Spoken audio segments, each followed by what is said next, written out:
So the first thing we're going to talk about is a review on what a polygon is. I'm pretty sure we've reviewed this before, but we'll talk about it again. A polygon is, oh, there's already a typo right off the bat here. This should say a polygon singular, not a polygons. A polygon singular is a figure that has two conditions. It is formed by three or more segments. Well, we're off to a good start there. Try again. Okay. Formed by, oh no.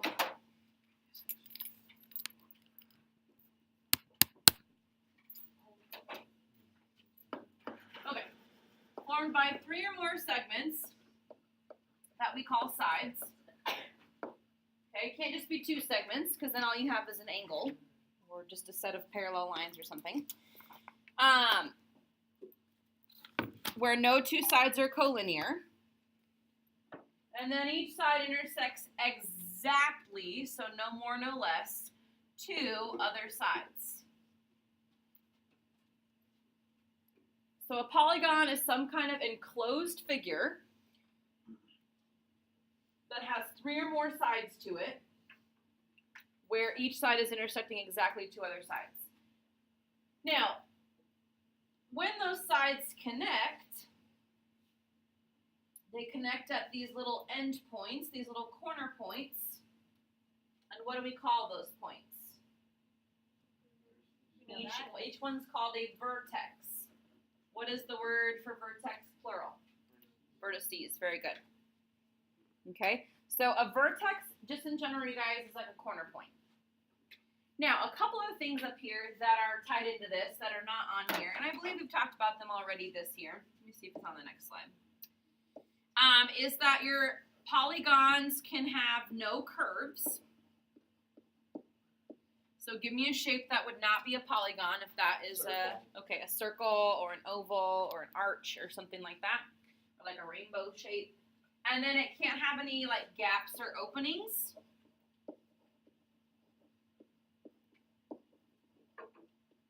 And we'll look at some examples in a minute of where that would occur. It has to be fully enclosed. Now, we talked last semester about convex and concave. So you can have convex shapes that are like this one, that are like nice and open, or you can have concave shapes where maybe one of the sides kind of caves inward, and that's fine. That's still a polygon as long as it doesn't have a gap or opening in it. Now, when we name polygons, we want to name them by the vertices, but you have to list the vertices in a consecutive order. So I always call it like a circular order, even though it's not actually a circle. But whichever vertex you start with, you can go clockwise or counterclockwise, it doesn't matter, but you have to go in order of the points around the shape. So like I could call this shape, if I started here, TPQRS if I wanted. Or I can go the other direction and call it TSRQP. I could start at R and call it RQPTS. I could call it RSTPQ, just as long as it's going in order. Like if I start at T, I have to go in order around the polygon. So I can't call it something like TRSQP, like and jump around like that. That's not how it works. You have to go in kind of a cyclical order. Okay, and those are just examples. They're not the only examples.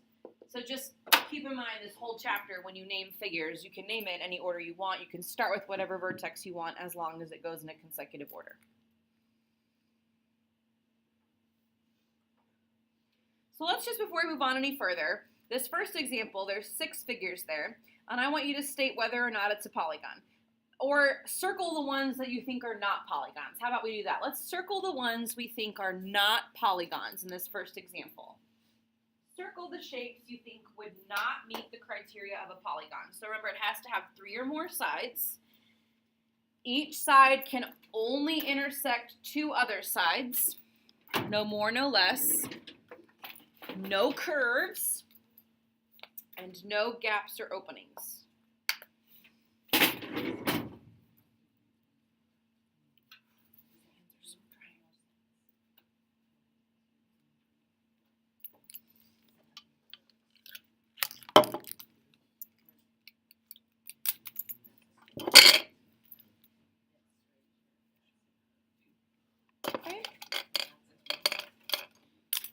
Circle which shapes you think are not polygons, like they don't have enough sides, or they have a curve, or they have an opening, or you have a side crossing two or more sides.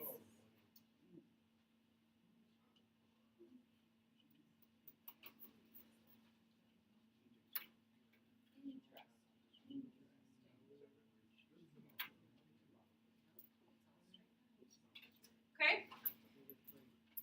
Michaela, what's one shape you circled? Okay, why would D not be a polygon, Michaela? Because it has curves. Looks like a slice of pizza, like a slice of pie. It's got that curve at the top. That would make it not a polygon. All right, good. Aaliyah, what's another shape that you circled? E, what's the problem with E? There's a gap in it.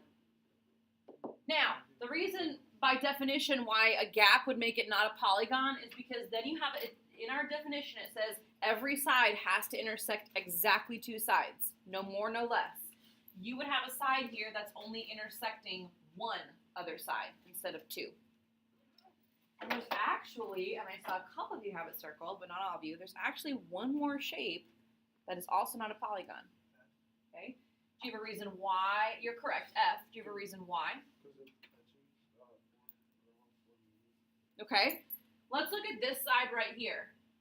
This side that I just highlighted is intersecting more than two sides. It's intersecting this one, there's one. It's intersecting this one, there's two. And it's intersecting that one, three. And in a polygon, sides can only intersect exactly two sides. So you'll never see sides crisscrossing each other either like that. So that's another no. You have a side intersecting more than one or more than two sides.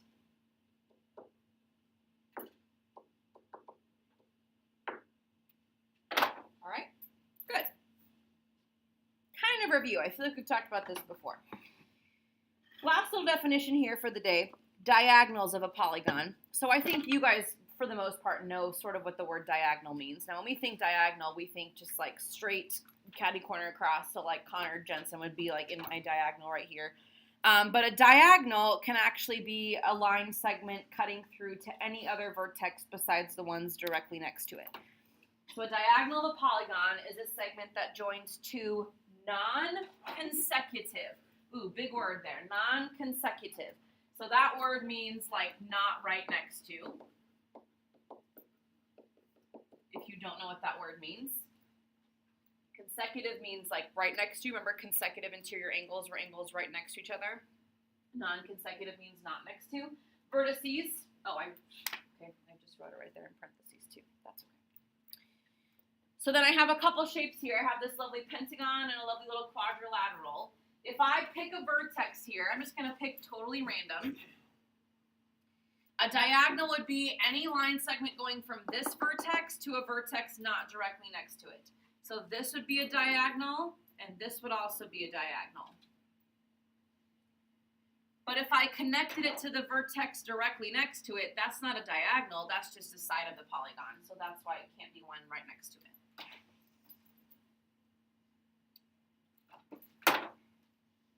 Okay, and the quadrilateral, if I pick a vertex here, I'll pick this one. How many diagonals do you think I'll be able to draw in? One. Just one. I can't connect it to any other vertex because the other two vertices are directly next to it. Very good.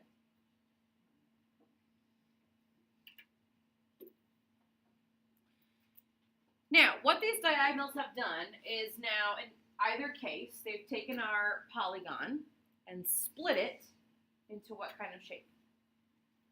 Triangles. Very nice. Okay, and you can do that for any polygon. If you draw in all the diagonals from one vertex, you'll split it up into a bunch of little triangles here. First thing we're going to talk about today is the angle measures inside of a polygon. So let's go back to triangles for a second. What do the three angles inside of a triangle have to add up to for any triangle, no matter what? Who can raise their hand and tell me? Tristan? 180 degrees, no matter what. Would you agree? No matter what kind of triangle it was, they're always 180. So over here in this pentagon, how many triangles do you see here? 3. So this triangle, those three angles have to add up to 180. In this triangle in the middle, those three angles have to add up to 180. And in this triangle off to the side, those three angles also have to add up to 180. So for this pentagon, if we wanted to figure out what all the angles inside the pentagon had to add up to, we would take 180 times 3 triangles. And that would be how many degree measures it has. Same thing, and it's 540, right? Yeah. And then same thing for this quadrilateral over here. And for this quadrilateral, how many triangles were we able to create?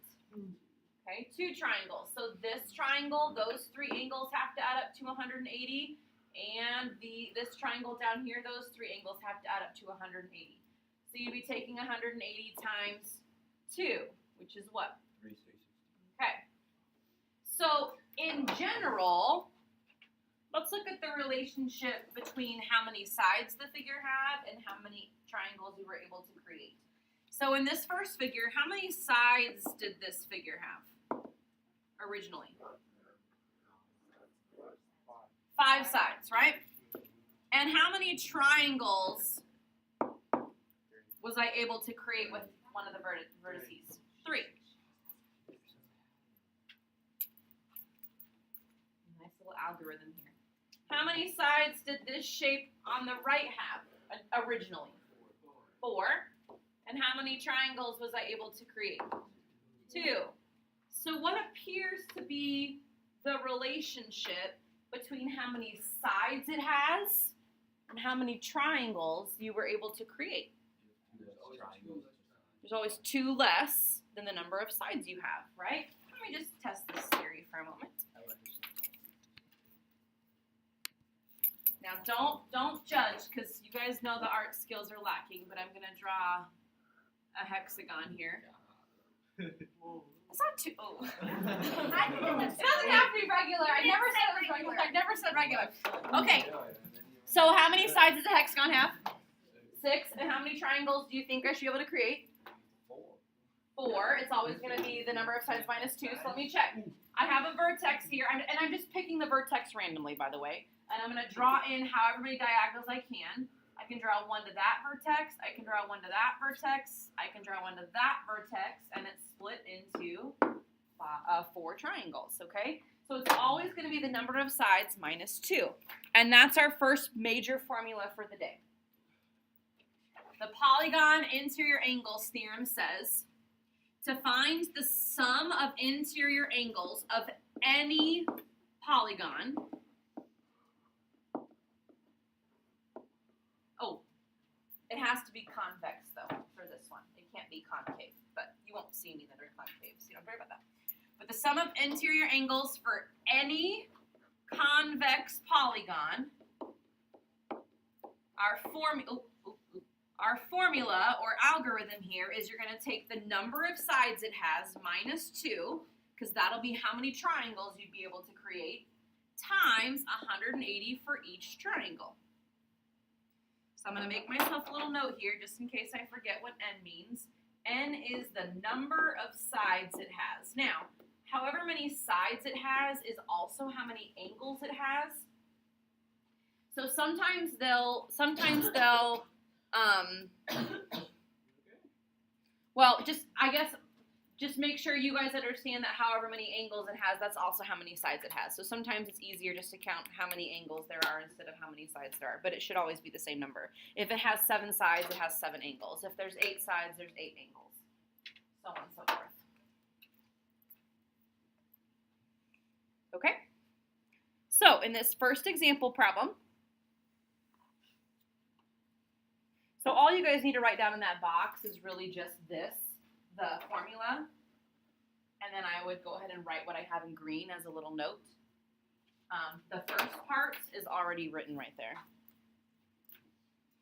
Oh, and this whole n-gon, we talked about this last semester as well. The n-gon just means for any polygon. N can be any number.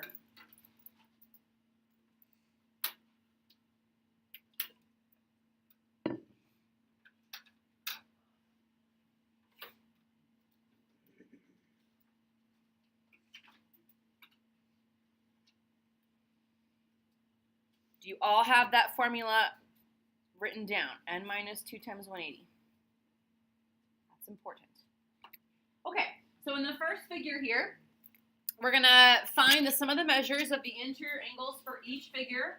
Here's our formula, n minus 2 times 180, the number of sides or angles, minus 2 times 180 per triangle. So all you have to figure out is how many sides it has. So you would just want to be really careful here. I will typically literally either put a tick mark there or number my sides so that I don't forget which side I started with. That just helps me out a lot if I literally put okay, this 1, 2, 3, 4, 5, 6, 7, 8. So this one has 8 sides to it. And if we plug 8 in for n,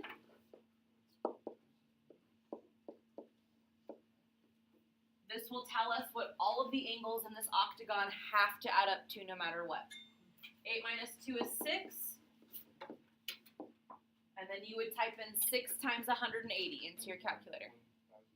1,080 degrees. A lot of degrees, huh? And the more sides your figure has, the more degrees it's going to add up to. So if you have a figure with 42 sides on it, it's going to add up to a lot of degrees.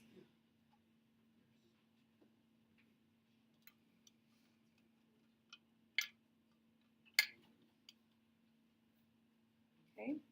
And then letter B. Anthony, can you tell me on B how many sides you think it has? 10 sides.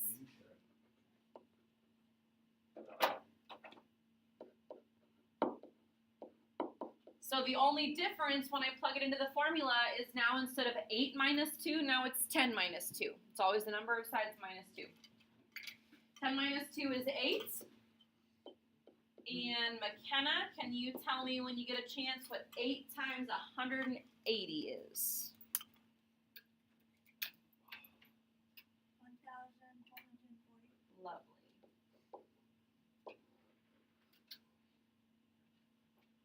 Okay, so one triangle is 180, quadrilateral is 360, pentagon's 540, and then it just keeps getting larger and larger and larger the more you increase the number of sides it has. Question so far before we work backwards?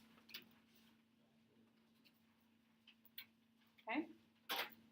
Now we're going to take this information and work backwards. So they're going to give us the angle measure, and we're going to figure out how many sides the figure would have to have.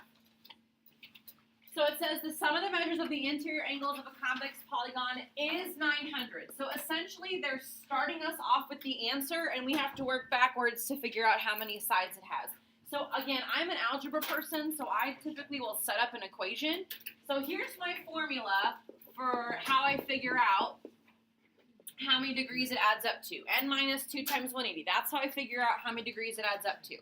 But I don't know n. I'm looking for n in this case. But I do know what my answer is going to be. I know it's going to equal 900. And then they're asking me to solve for n, the number of sides. Now, there's two ways of solving this. I think one way is quicker, but I know what you're probably going to want to do, and that's totally fine. So I'm going to pick on, Angel. What do you think we would do first here to solve for n?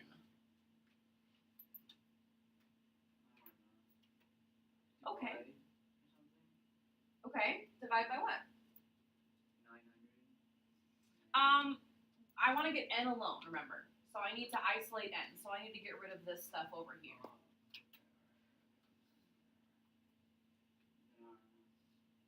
Okay. When you see parentheses and it's being multiplied by something, what do we typically do with that? Start with the D.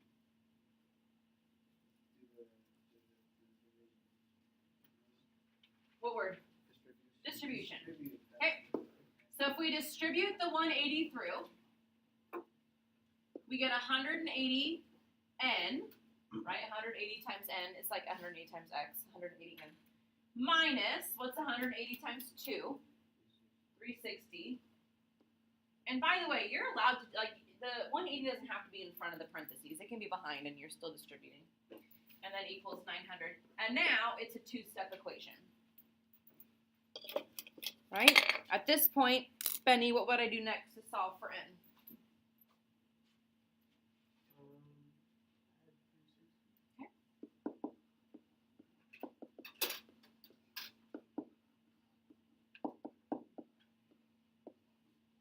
And then finally, anybody? Parker? And let me know what you get.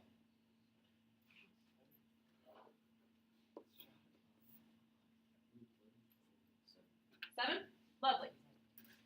Now, the directions do say classify the polygon. So when it says classify, we did this last semester, what do you call a 7-sided figure?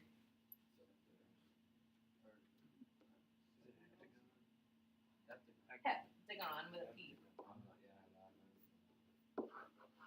Good. Now, the second way that we could have solved that, by the way, and at first Angel had said division, and that wouldn't be wrong, but he was not dividing by the right thing. What you could have done from the get-go, I'm just going to write this off to the side over here, is this is multiplication right here, so you can undo it by dividing by 180. You would have gotten n minus 2 equals 5, and then add the 2 over, and you would have ended up with the same answer. So it doesn't really matter. You can solve it however you want. I feel like most of you have been trained that once you see that product times parentheses, you want to distribute, and that's totally fine. I think it takes a little bit longer, and you're working with some bigger numbers, but it's fine. Let's do just one more like that for the sake of practice. I don't know that we'll get the notes finished today. It's okay if we don't. We'll get as far as we can.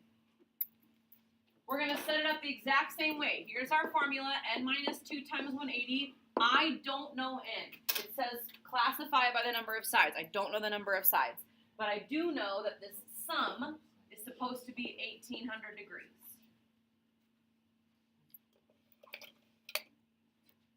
Luke, what do you want to do first to solve for n? Divide by 180. Okay.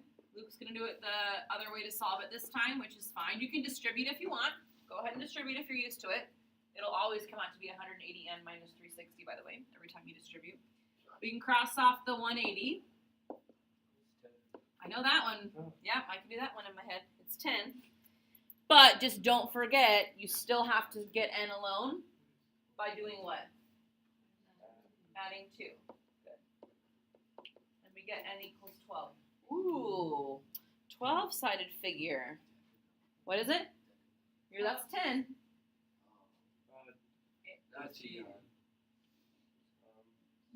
That's 2 letters in front. Dodecagon. Very nice.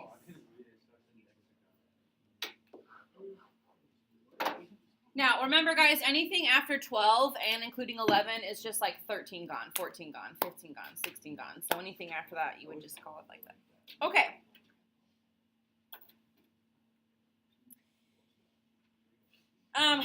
This last little part here, remember when we had problems with triangles where we knew maybe 2 of the angle measures and had to solve for the third?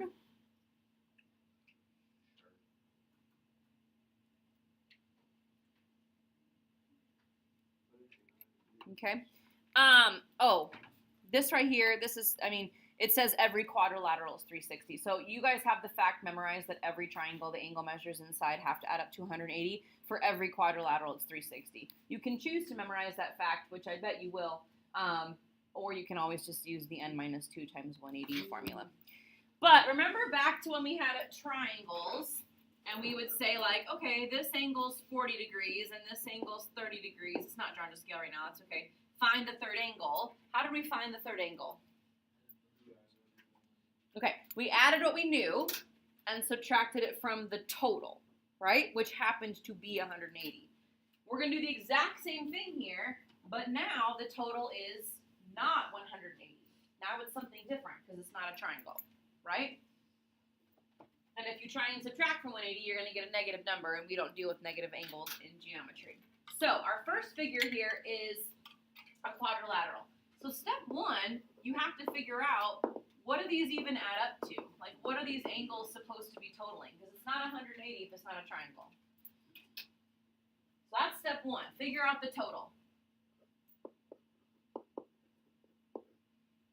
quadrilaterals case, if we plug in 4 times 2 is 180. Or 4, no it's not. 4 minus 2 is 2. 2 times 180 is 360.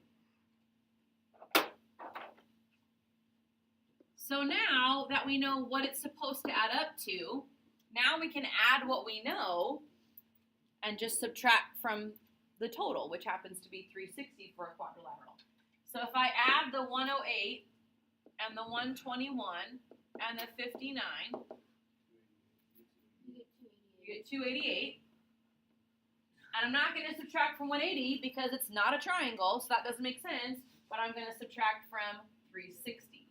So step 3, subtract from the total, which will be, it'll change. It's going to change depending on what kind of shape you're dealing with, right? So just keep that in mind. And in this case, what's 360 minus 288? Okay, and then always check and make sure your answer makes sense. If you guys look at that angle X, make sure it looks like it's 72 degrees. In my opinion, it does. I know this is 90, and it's just slightly less than 90.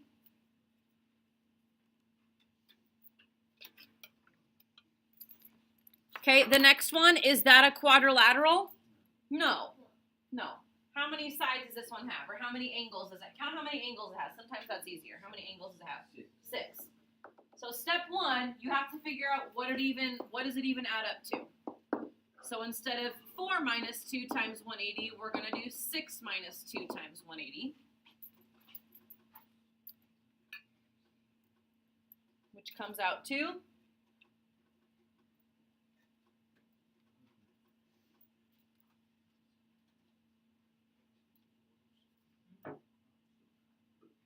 anybody? Oh, I got 720 for the total, right? Shh. You guys are being very obnoxious today. Step 2 is to add up what you know. Or you could just like set up an equation x plus this equals 720. But I'm going to go ahead and add what I know. 118, make sure you don't miss one. This is where it gets a little bit tricky because there's just more to add together. What is 118 plus 111 plus 124 plus 115 plus 145? 6 what? Thank you. And then finally, take what you know and subtract it from the total. The total, in this case, when it's a hexagon, and I'll move it up here for those of you sitting back a little bit. Subtract it from the total, and we get what?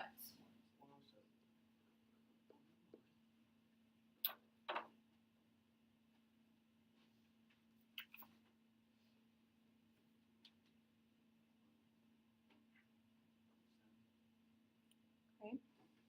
We are not going to finish this. That's okay.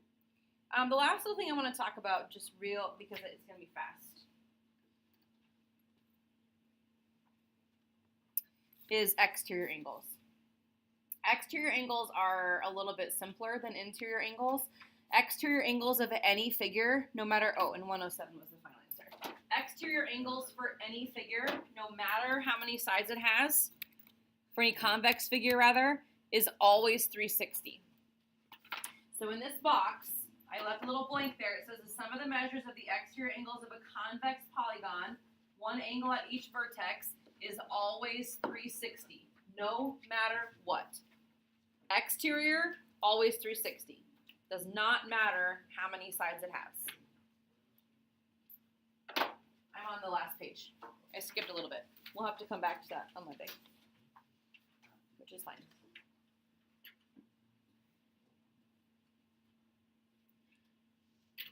Okay, so on these last couple problems here, if you were trying to figure out what x is, in either case, you're going to add up all the exterior angles and set it equal to 360. Guys, you're making a poor life choice. All the exterior angles are always going to equal 360. So in this first one, I'm going to add together the 4 exterior angles, set it equal to 360, and solve. It doesn't matter how many sides it has. Always 360 for exterior. In B, I'm going to add up what I know. I'm running out of space, but that's okay. And set it equal to 360 and solve.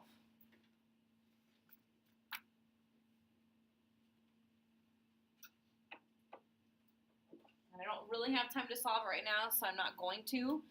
But just you need to make sure you understand the fact that any exterior angle, all the exterior angles on any figure, will always add up to 360. Okay, I haven't done a check of this yet, so hopefully it looks right.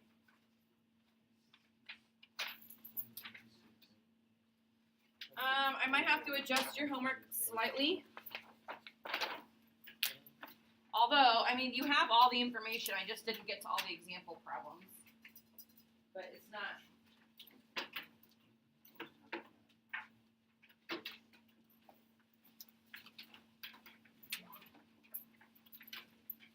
Let's see.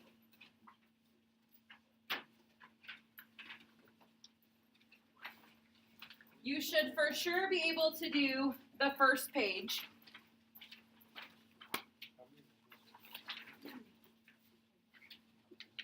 And 12 and 13. You should for sure be able to do the first page, 1 through 9, and 12 and 13. Now, 10 and 11, if you understand what, they're just congruences that I've given you. You should be able to do those. And then we'll do 14 through 17 maybe in class on Monday.